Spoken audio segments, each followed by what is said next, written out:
Hello friends, good morning. तो friends, फिर से स्वागत है आपका मेरे चैनल पर। तो फ्रेंड्स, पिछले जो ब्लॉग थे उसमें हमने डिस्कस करा था थेफ्ट और एक्सटॉर्शन। दो चीज़ें डिस्कस करी थी, थेफ्ट और एक्सटॉर्शन। तो जो आज का हमारा ब्लॉग है इसमें हम डिस्कस करेंगे रॉबरी एंड डकैती और difference between extortion and robbery and difference between robbery and डकैती। तो बहुत ही इजी टॉपिक है और इंटरेस्टिंग भी है। जैसा कि हमने डिस्कस करा था थेफ्ट और एक्सटॉर्शन, तो जो रॉबरी है उसमें थेफ्ट भी है और एक्सटॉर्शन भी है। बस हम इस ब्लॉग में ये डिस्कस करेंगे कि जो थेफ्ट है वो कब रॉबरी बनती है और जो एक्सटॉर्शन है वो कब रॉबरी बनती है। और जो डकैती है उसमें सिर्फ एक ही मेजर डिफरेंस है जो रॉबरी को डकैती से डिफ्रेंशिएट करती है। वो एक ही पॉइंट है मेन, अभी हम डिटेल में डिस्कस करेंगे। लेकिन ये मैं आपको इसलिए बता रहा हूँ क्योंकि आपके माइंड में बैठ जाए, फिर आगे आपको अच्छी तरह से समझ आ जाएगा।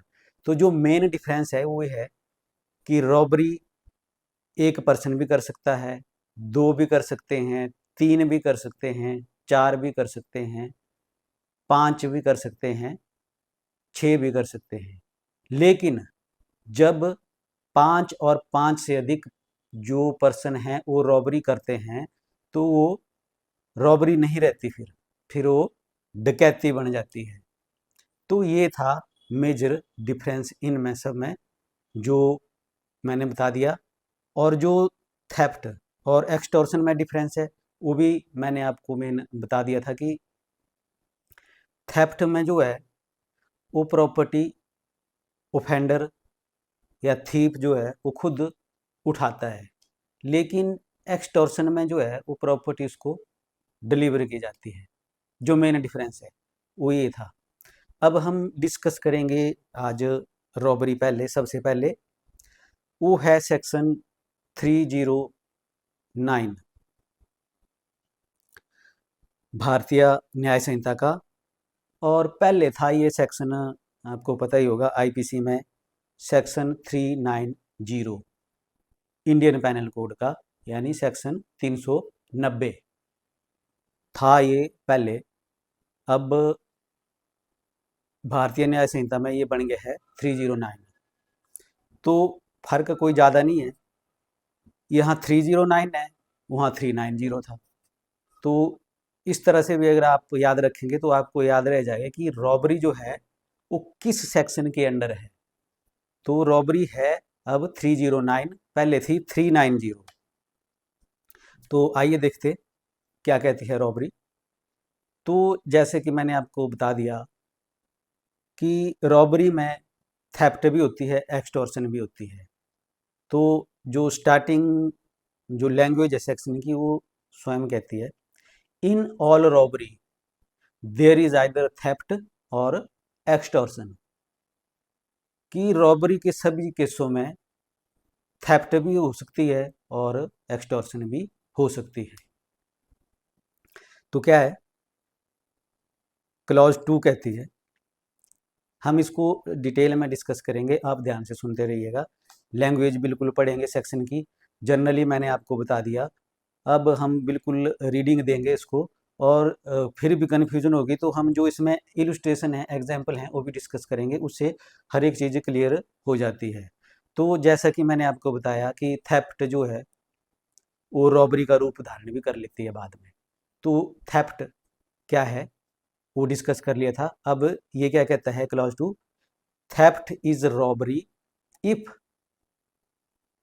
in order to the committing of the theft or in committing the theft or in carrying away or attempting to carry away property obtained by theft, the offender for that and voluntarily causes or attempt to cause to any person death or hurt or wrongful restraint, और फिर आगे आता है और fear of instant death। तो इससे जो पहले हमने पढ़ा वो क्या था कि डेथ काउज करता है, इसमें फियर मतलब डेथ नहीं है लेकिन इंस्टेंट फियर है डेथ का, इंस्टेंट, और इंस्टेंट हर्ट और ऑफ इंस्टेंट रॉन्गफुल रिस्ट्रेंट। तो फ्रेंड्स क्लॉज 2 में हमने क्या पढ़ा कि जब ऑफेंडर चोरी कर लेता है लेकिन उस प्रॉपर्टी को ले जाने के लिए जहाँ से वो चोरी करता है जो ऑनर है उसको या तो डेथ काउज करता है या चोट पहुंचाता है या उसको कैद कर देता है। 3 चीजें आ गई, डेथ, हर्ट और रिस्ट्रेंट। या तो ये कर देता है या इंस्टेंट फियर उसके मन में क्रिएट कर देता है कि वो उसको मार भी सकता है, उसकी डेथ भी काउज कर सकता है, हर्ट भी कर सकता है और रॉन्गफुली उसको रिस्ट्रेंट भी कर सकता है। किस लिए? कि जो प्रॉपर्टी उसने चोरी की हुई है उसको वहां से ले जाने के लिए या चोरी करने के लिए। इन चीज़ों को अगर वो करता है तो वो थेफ्ट नहीं रही, फिर बन गई वो रॉबरी। तो ये था फर्स्ट इंस्टेंस जिसमें हमने डिस्कस करा कि थेफ्ट जो है वो कब रॉबरी होती है। तो अब है क्लॉज 3 एक्सटॉर्शन। एक्सटॉर्शन कब रॉबरी होती है वो अब हम डिस्कस करेंगे। Extortion is robbery if the offender, extortion is robbery if the offender at the time of committing the extortion, कब? at the time of committing the extortion is in the presence of the person put in fear, is in presence of the person put in fear and commits extortion by putting that person in fear of instant death, instant hurt, दो, और third है instant wrongful restraint to that person or some other person। वही चीजें जो चोरी theft में convert होती है, जो चोरी जो है वो रॉबरी में कन्वर्ट होती है, वही चीजें इसमें भी हैं 3। लेकिन इसमें क्या है एक्सटॉर्शन में, उसने जो पर्सन है वो पहले ही अंडर फियर होता है, उसको क्या करता है काउज करता है fear of instant death, instant hurt, wrongful restraint to that person, उसको या सम अदर पर्सन जो उससे रिलेटेड है। And by putting so fear, by putting so in fear that person induces the person so put in fear then and there to deliver up the thing extorted।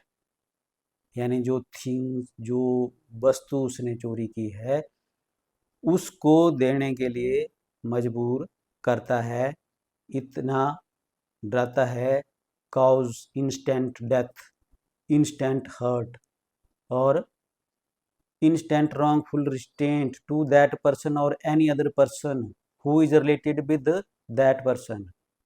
तो ये हो गया extortion robbery में convert.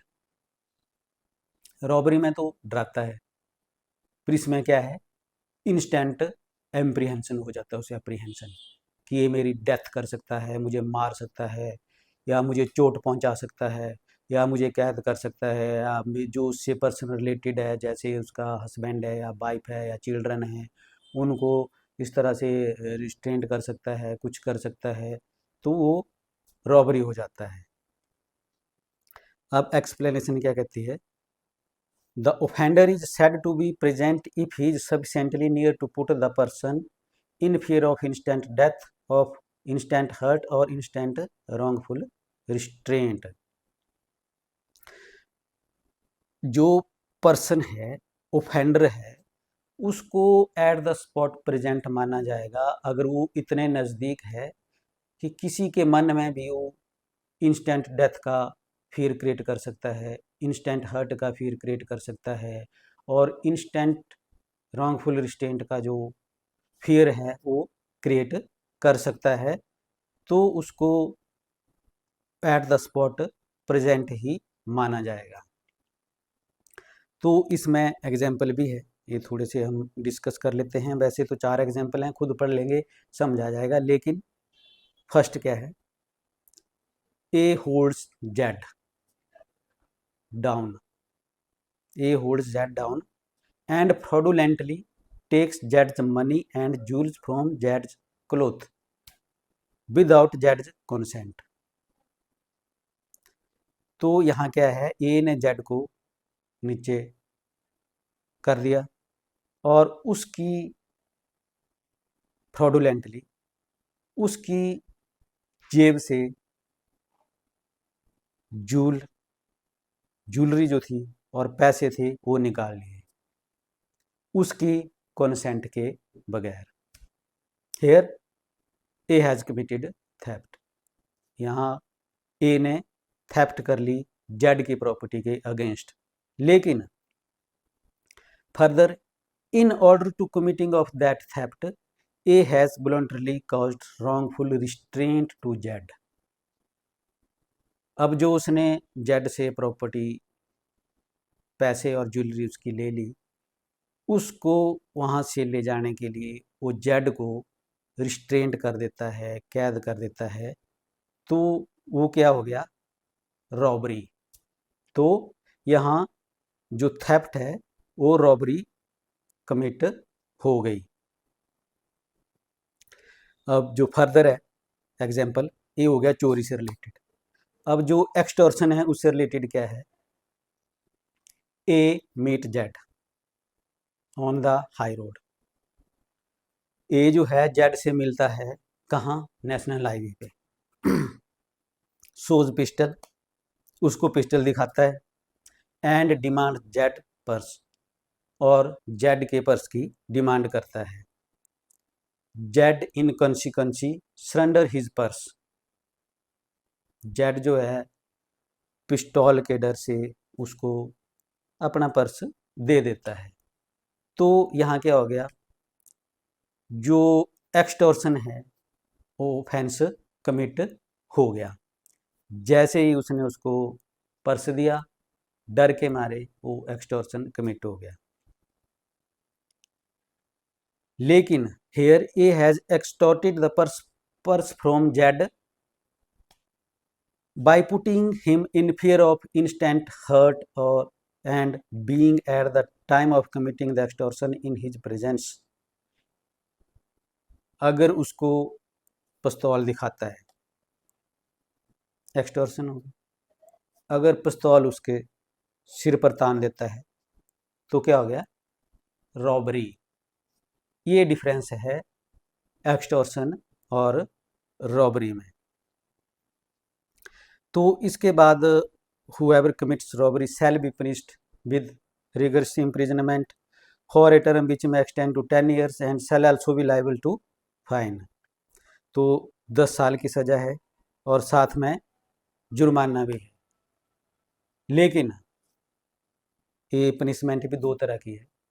ये तो आ गया simple, जैसे हमने डिस्कस कर लिया, एक्सटॉर्शन, थेफ्ट कब रॉबरी होती है, और रॉबरी होती है तो उसको सज़ा है 10 साल की, साथ में जुर्माना भी है। लेकिन अब रॉबरी किस तरह से करता है वो डिफ्रेंशिएट करके भी सज़ा एनहेंस की हुई है। तो इसमें क्या है, if robbery be committed on the highway between sunset and sunrise the imprisonment be extended to 14 years. यानी जब सूर्यास्त हो जाता है और सूर्योदय यानी रात के बीच में अगर कोई हाईवे पे रॉबरी करता है तो उसको 14 साल तक की सजा हो सकती है और साथ में जुर्माना भी हो सकता है। और whoever attempt to commit robbery shall be punished with rigorous imprisonment for a term which may extend to 7 years and shall also be liable to fine।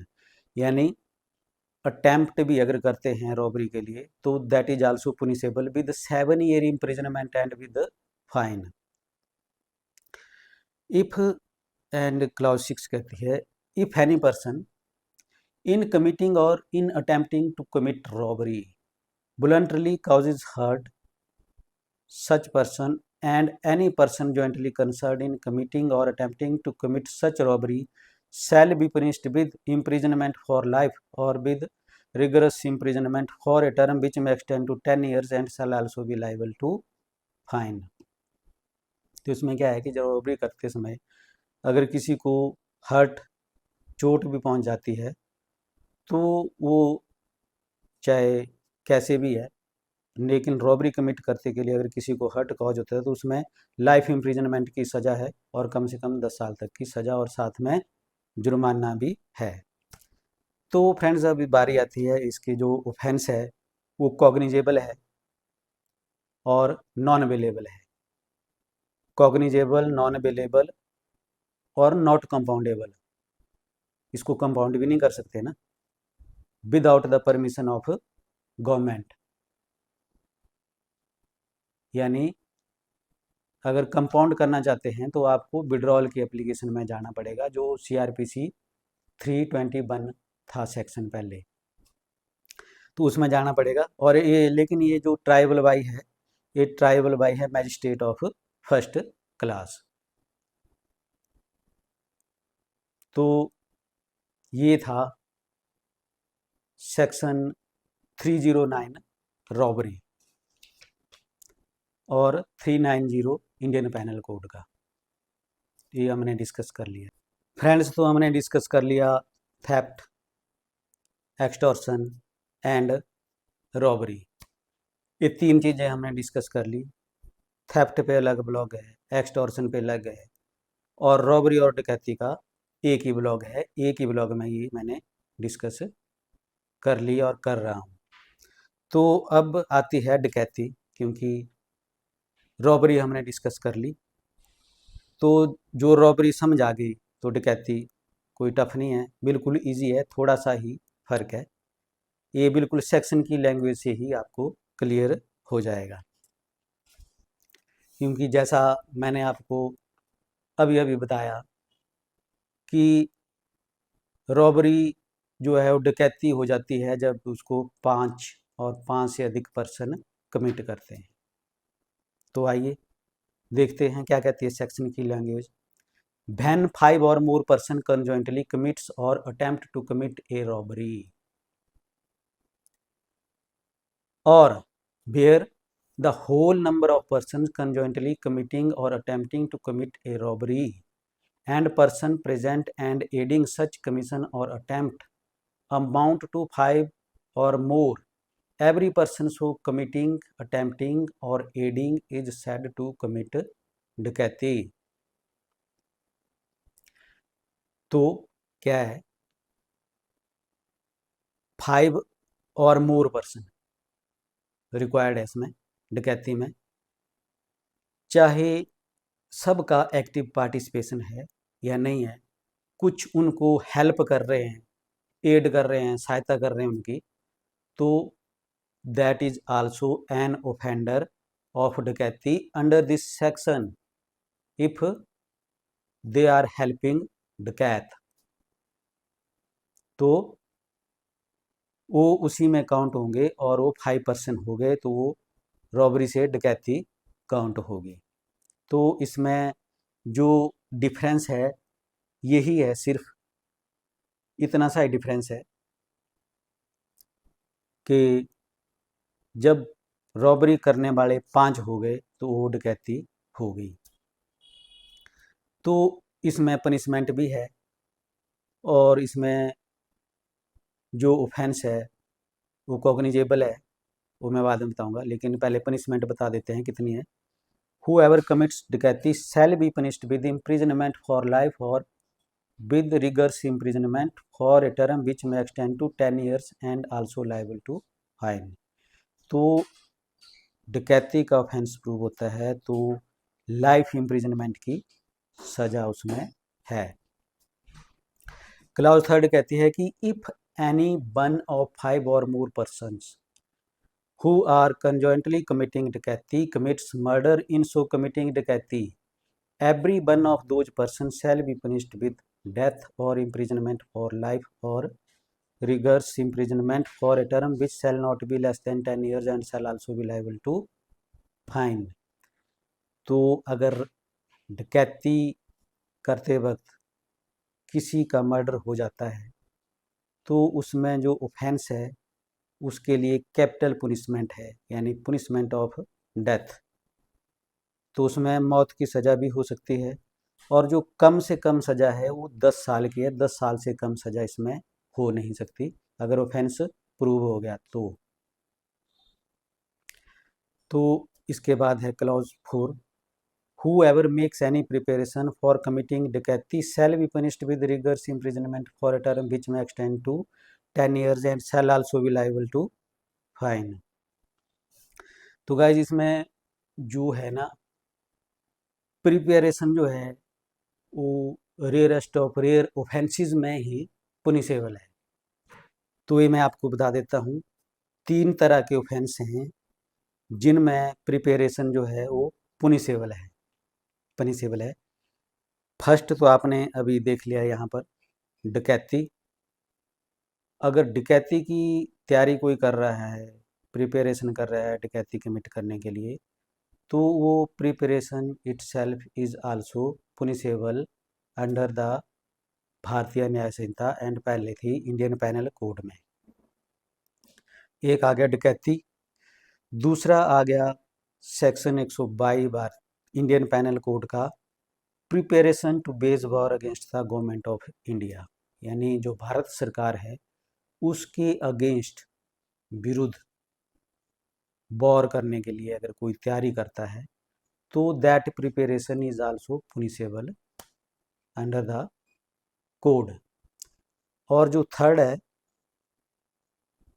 Section 126 था इंडियन पैनल कोड का, ये कहता है कि preparation to commit depredation on territories of a power at peace with the government of India, यानी जो territory है border पे वहाँ कोई जो मार्क्स हैं जो सीमा निर्धारित करते हैं उनको अगर कोई मिटाना चाहता है, उसकी तैयारी करता है, तो that preparation is also punishable under the code. तो गाइज यही था आज का ब्लॉग जिसमें हमने डिस्कस कर लिया रॉबरी, डकैती और थेफ्ट कब रॉबरी होती है और एक्सटॉर्शन कब रॉबरी होती है और जो रॉबरी है वो कब डकैती में कन्वर्ट होती है। तो ये सारी चीज़ें हम डिस्कस कर ली और ये भी डिस्कस कर लिया कि जो ऑफेंस है डकैती का उसकी प्रिपरेशन भी पुनिशेबल है। अब बारी आती है इसके क्लासिफिकेशन की।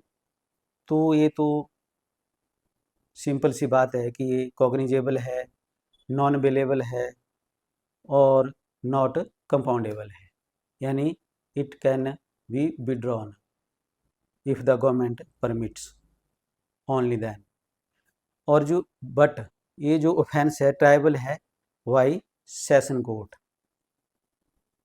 इससे पहले जो हमने पढ़े theft, extortion, robbery tribal by magistrate of first class हैं, लेकिन जो ऑफेंस ऑफ डकैती है that is tribal by court of session. तो ठीक है फ्रेंड्स, यही था आज के हमारे इस ब्लॉग में। कैसा लगा आपको मेरा ब्लॉग?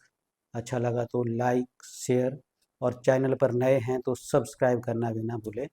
तो ठीक है फ्रेंड्स, मिलते हैं नेक्स्ट ब्लॉग में एक नए टॉपिक के साथ।